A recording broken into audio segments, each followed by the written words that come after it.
The forced removal of millions of people from the land was the most brutal weapon of South Africa's white rulers.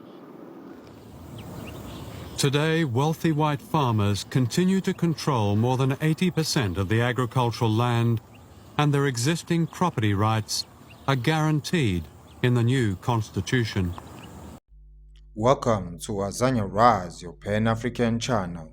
Welcome, ladies and gentlemen, back again with another video, and today we're going to be talking about the land distribution in South Africa. Ever since the ANC took power in 1994, they haven't been able to sort the land issue in South Africa, especially for the blacks, because ever since white people came by force in South Africa, they've been able to retain 90% of the land. And even now, white people still own most of the land in South Africa. So I found this video on TikTok, and when Mandela was still alive, and he was talking about this land issue.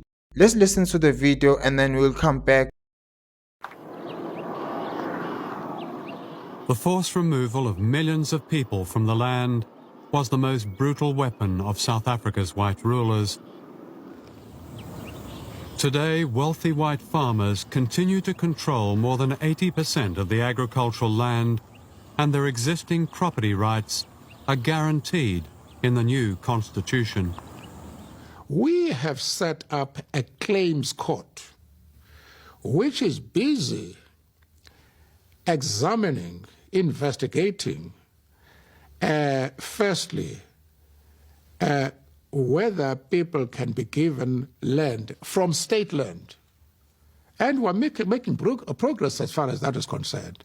Secondly, there were people who were removed from their own land by force.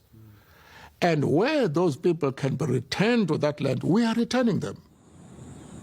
In fact, less than half of 1% of farming land has been given back. I think it's fear, basically. They're frightened, just as the old government was frightened to upset white farmers. This new government is almost as frightened. And I don't know why. There are less than 60,000 white farmers, that's all, who own all this land. It's not the whole population of 4 or 5 million whites.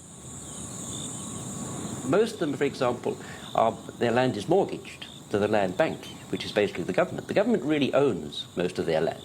But they're in debt to the land bank for 23 billion rand. And if the government simply foreclosed on those loans, they would have the land back. Then they say, oh, we can't do that because we rely on these people to produce. We don't. The vast majority of those farmers are hardly productive at all.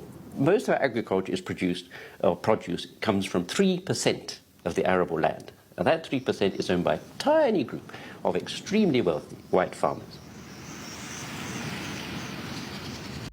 Welcome back.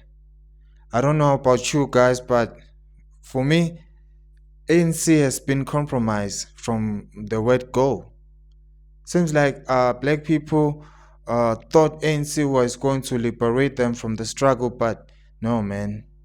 The only thing they're able to liberate is the gay rights.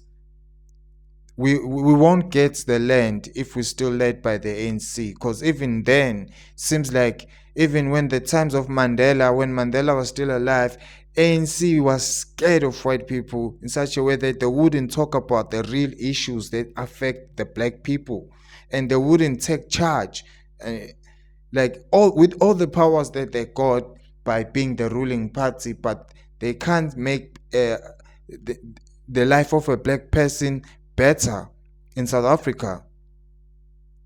Black people are still the ones who are struggling here in South Africa, so much so that they still have to kiss a white man's ass behind. I'm sorry to put it like that, but that's just the way it is. Anyway, leave your thoughts in the comment section. We'll see you again on another video. Thanks for tuning in. Make sure you subscribe. We're gonna be dropping a lot more videos like this. Thank you.